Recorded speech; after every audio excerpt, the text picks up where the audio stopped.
I don't want her to say I'm better than that fuck.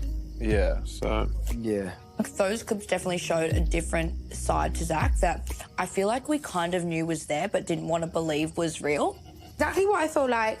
I knew he was always a bit of a fucking idiot. Am I the only one who's not impressed with Lucinda and Zach? The fact that Lucinda pretends to be upset and then at the, first turn, she's quick to accept Zach back and his messiness, and the fact that in order for her to be upset with Zach, it has to be somebody else to encourage it, say, no, you shouldn't take that, you should be upset, and then she starts being upset, and it's like, make it make sense.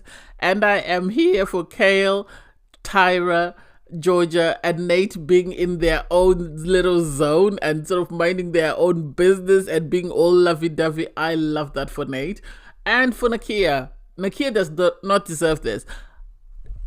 Harmony is playing with fire and she deserves whatever she gets. If she comes after Nakia, if she follows Lucinda down this path, then she gets what she deserves. And I am here for it and I can't wait for it. Anyway, I digress. Hey there, thanks for stopping by. Welcome back to my channel.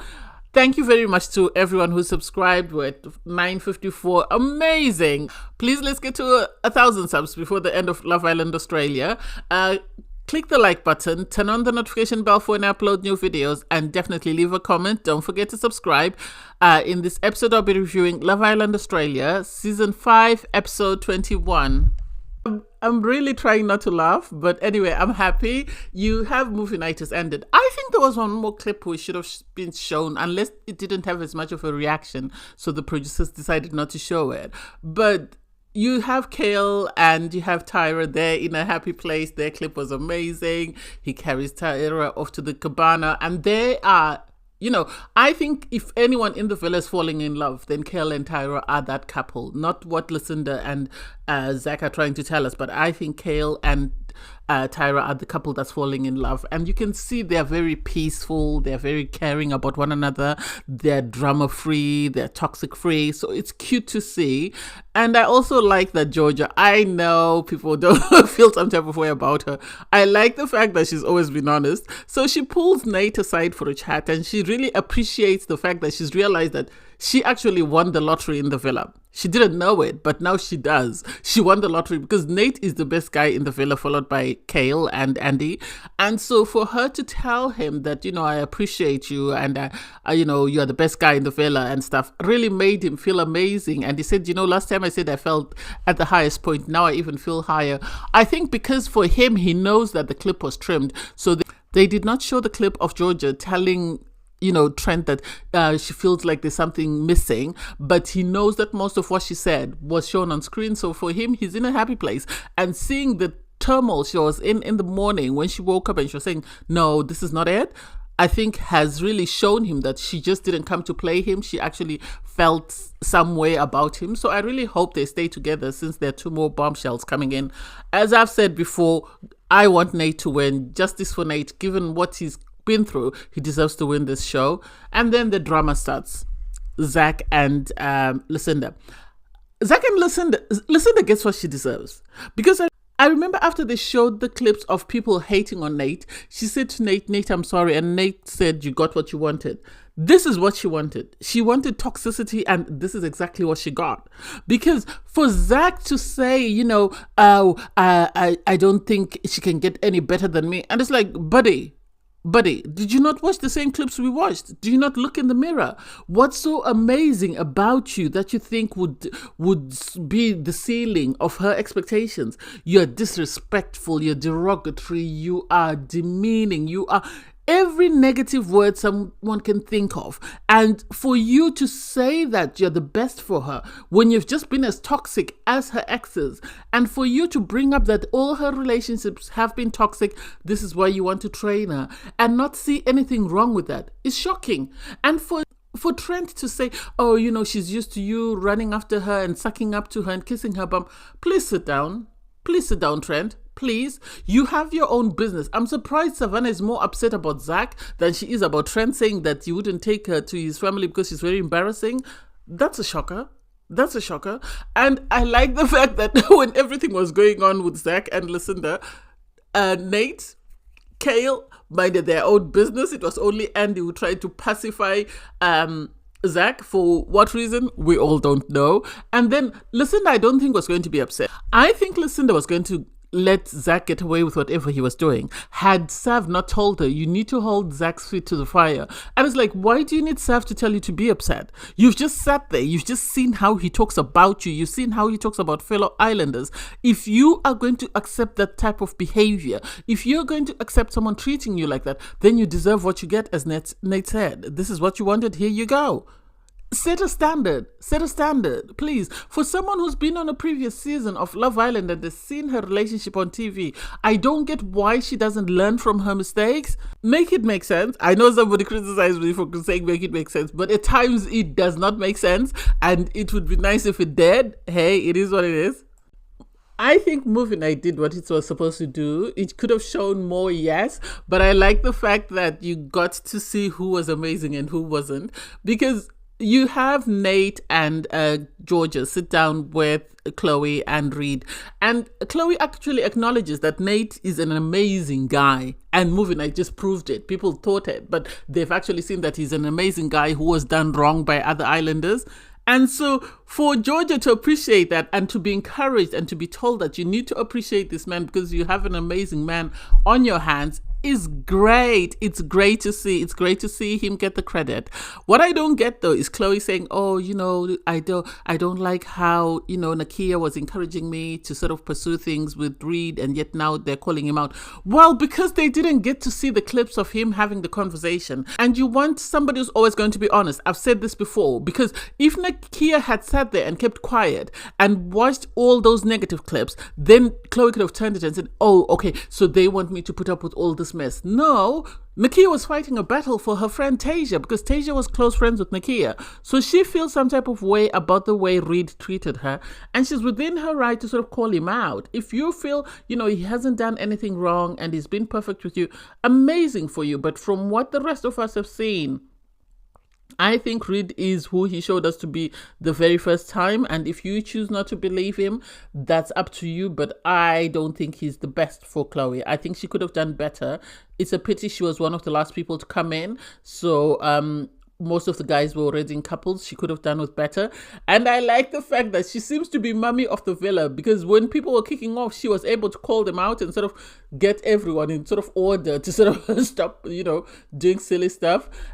And then you have Kale sit down with Tyra, and Georgia is with Nate, and it's just the four of them.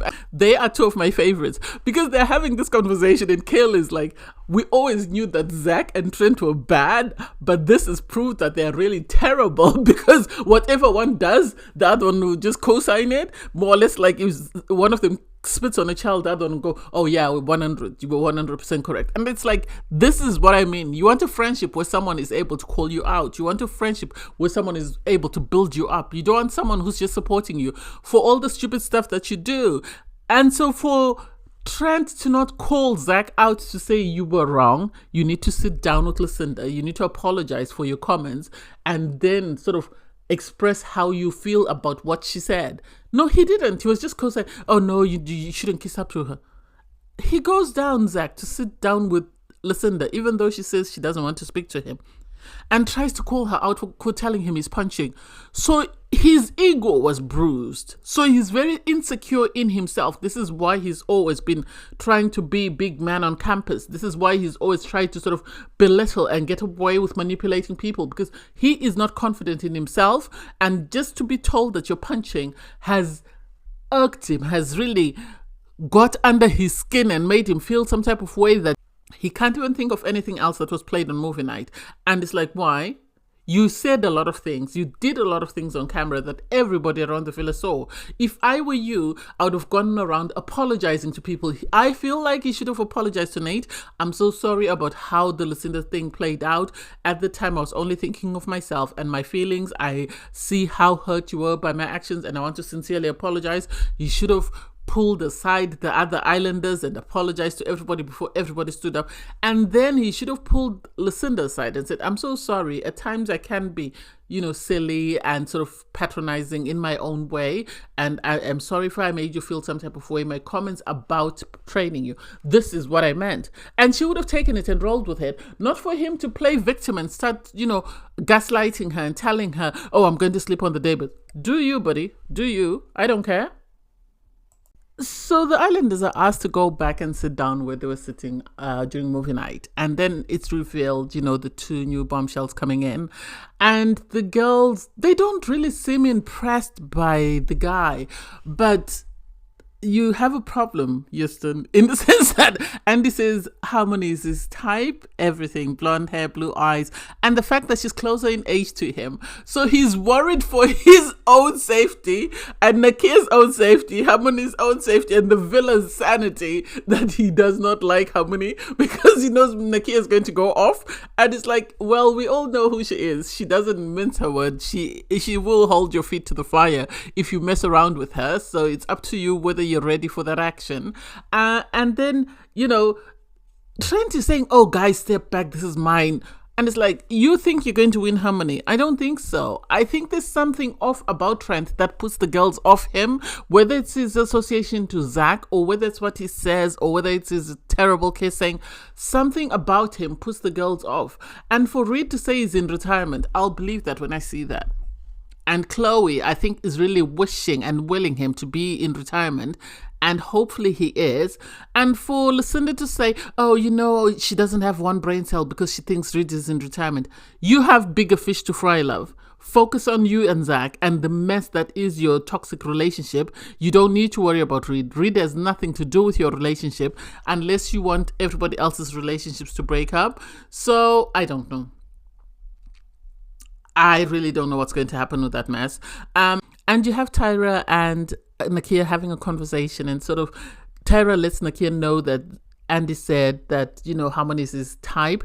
And Nakia is backing herself. She is backing herself. She says, I've got bigger balls than anyone, so it is what it is. And I think if Andy were to say or do anything 10% of what Zach does, Nakia would hold his feet to the fire. Nakia does not miss about. She might be 21, but she's so confident in her skin. It's scary to imagine what she will be like when she's a bit older, because the fact that she's able to stand up for herself, she's able to self-advocate is amazing. Amazing. I'm curious, am I the only one who's noticed that despite the very disgusting comments Trent made about Savannah, he hasn't taken responsibility for that. Neither has he apologized. He's more concerned about Zach and Lucinda's relationship. And for Sav not to hold him to account for that doesn't make sense. It doesn't make sense. And then Zach, given the fact that, oh, I'm not going to suck up to her, and then he still has the audacity to go up to her and say, oh, good night, I still love you. I think he's manipulating her, and he knows how to manipulate her, because in the morning she's, oh, I don't know whether I overreacted just a little bit. What do you think, Sherlock Holmes? What do you think? Watching the way he behaved and the things that he said and his behavior after the clips, what do you think? What do you think? Do you think... I think she thrives in toxicity. I think so. I think Lucinda thrives in toxicity, and when her relationship is not toxic, then she moves on, because there is nothing that Zach did or said that would show that he loves her. No, it's unacceptable. Anyway, in the morning you have the Islanders. There's no debriefing, which I love. Thank you, Love Island producers, for stopping these annoying debriefings and a repetition of the same old, oh, I like him, we're moving great. Thank you, I really appreciate that. On my behalf, I don't know anybody else, but I'm grateful. Anyway, so you then have, the Islanders are just sitting around, just chatting, and Georgia and Nate are in their own little paradise. They're making out anywhere and everywhere they get an opportunity, in bed, on the teepee, anyway. They are minding their own business. They're not involved in anything to do with anybody else, which I love.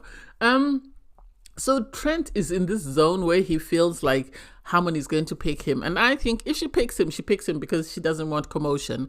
But otherwise, I don't think he's worth the time.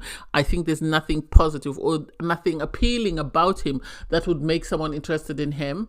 Anyway, so, Andy receives a text message invited to a date by Harmony. Sav receives a text message invited to a date by Clint, which is like, okay, Sav is single.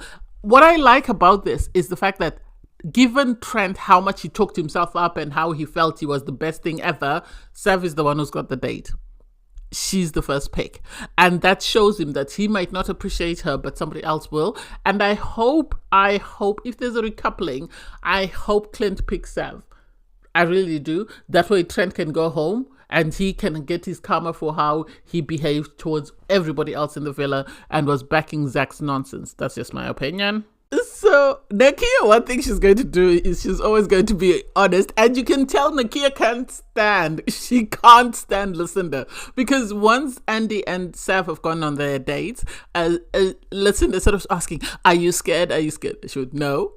I backed myself, and it's like, Lucinda, why do you keep wanting to antagonize Nakia, knowing that Nakia is just going to, shut you down? You don't even need to have a conversation with her. You can easily avoid her. You know she can't stand you. What you're doing is, in my opinion, Lucinda's looking for an excuse for Nakia to say something to her, and then she'll play victim. That's my opinion, because there's no other reason why she would keep wanting to find out about Nakia and Andy, outside of the fact that she wants to play victim and she wants Nakia to say something horrible so that she can cry and say, oh, Nakia said this to me, because there's no reason why she needs to do that.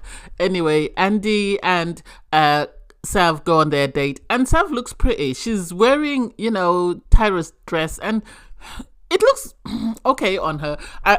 Part of me just wants to run into the TV and just iron that dress out because it's so wrinkled, and it's like, Sav, just straighten it out, please. Just make it look pretty. Anyway, she goes on the date, and I'm worried about Andy, how he's very flirty with Harmony, the fact that he really likes her. She's only 3 years older than Nakia, so I don't get what's appealing about her. I think Andy, because of how calm he is, he needs someone who's sort of savage, like Nakia, sort of, to make sure that people don't walk all over him. So I think he's better suited with Nakia. Maybe I'm biased than he is with Harmony. I know there's flirting, I know there's interesting conversation, but I can't feel it. I don't feel it, and I hope, if nothing else, he doesn't continue to pursue this. I want him to stay with Nakia. I want Nakia till the end because I wanted to be, telling people the truth. And then Sav. I think Clint is best for Sav because he actually calms her down. The way she was so calm and so mellow and didn't make inappropriate or crass comments was shocking. The conversation they had and how sort of mature the conversation was. I have high hopes for them. I think he could be the one that tames Savannah. I think he could be the guy for Savannah. So I hope he doesn't turn his head to anybody else. But he seems impressed by Sav. So we'll see how that plays out. I'm here for Georgia and Nakia trying to come up with plans of how to get, Harmony to like Trent. The fact that... I can't even speak. The fact that Georgia has the audacity to say that, we'll tell her that Trent is a good kisser. And it's like, seriously, how terrible is he? And then for them to fall out after that comment was just, I don't know. I really don't know. And so you have this conversation between Zach and Lucinda. That's a silly conversation. I think that relationship is not genuine. I understand they're dating. Someone was saying they're together in the UK and stuff, but that just shows how low Lucinda's standards are. Because for him to say, I'm very sorry about the comment about training you, he's done a lot more things. He's said a lot more things after the argument. He needs to list out what he's apologizing for and why he's sorry. I don't understand how Lucinda can be more upset about other people's relationships and not be upset about how Zach has behaved towards her, how he's spoken to her, and still take him back and start kissing him. And it's like, oh God, I don't know. That's too toxic for me. That's too much of a mess.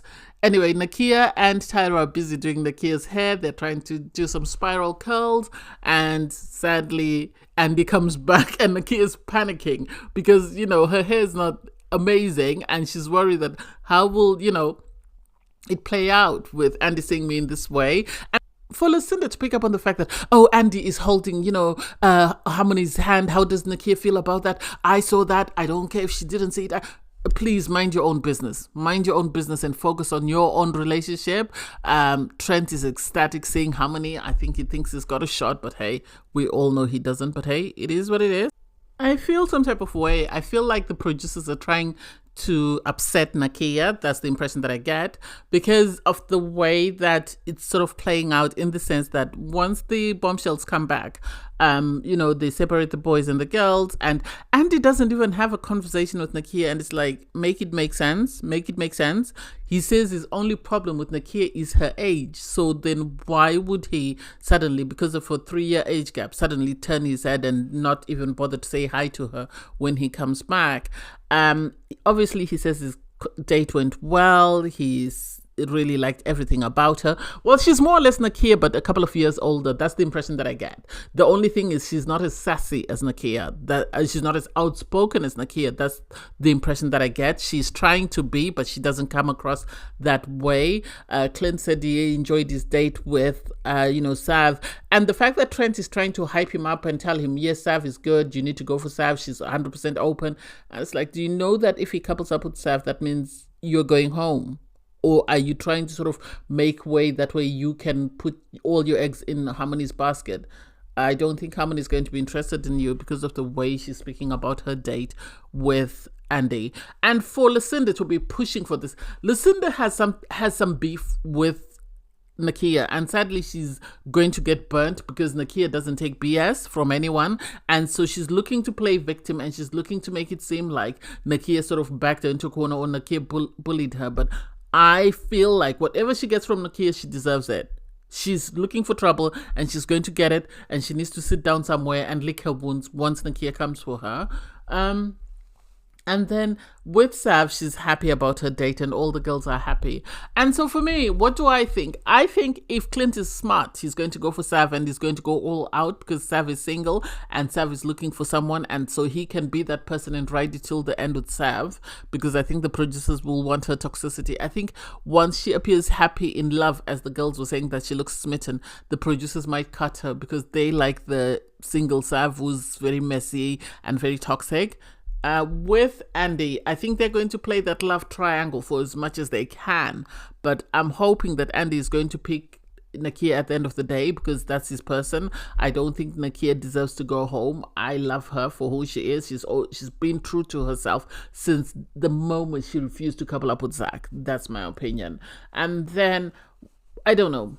I'm happy for Trent to go home. It's final week, or it's almost final week, so he can go home. We really don't need him. He's not contributing anything to the villa, in my opinion. And Zach and Lucinda can follow him because they are just the poster relationship for toxicity, as far as I'm concerned. So it was a great episode. I like the fact that every time we got to see Nate and Georgia, they were making out. They are happy. They're in paradise. They don't care about anybody else. And I think because they're now toxic free, the producers have decided not to show us the development of their relationship for some reason. I don't know why. Anyway, I digress. Thanks guys for watching. Please don't forget to like, share, comment and subscribe. Click the link in my video to watch my review from episode 20. Bye guys.